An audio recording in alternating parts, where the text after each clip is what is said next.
Hi, I'm Martha, and I love to find out what's living in the water. Whether it's a great big pond or a tiny little puddle, there's always so much to explore. Come with me. You'll want to gather together some equipment for exploring your pond.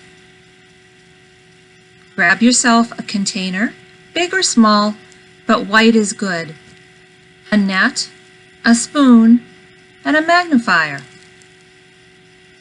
Then go down to your favorite pond and scoop some water out of there and put it into your container. Remember the white one? White because you can see things in there. Looks like she's getting some good things in her water. Once water's in your container, let it settle for just a couple of minutes. Be patient. Go sing a song, go look for frogs. You're waiting for the mud to drift down to the bottom so you can see any creatures floating on top. Use your spoon to put some water into a container so that you can move little creatures in there and get an up-close look at them. I want to do that. Do you see our tadpoles? I want to do that. What?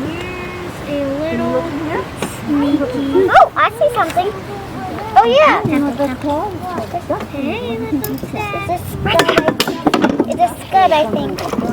Yes, we got something. Put this in. Once you have animals in smaller containers, you can take them to show a friend and look at them up close.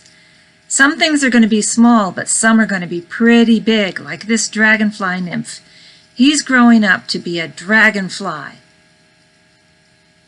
When you're all done exploring, take your water and your creatures and put them back gently in the pond. Put your bucket close to the water's edge and pour slowly. All done! Wow, that was exciting. I hope you had fun. Thanks for watching, and go out and explore.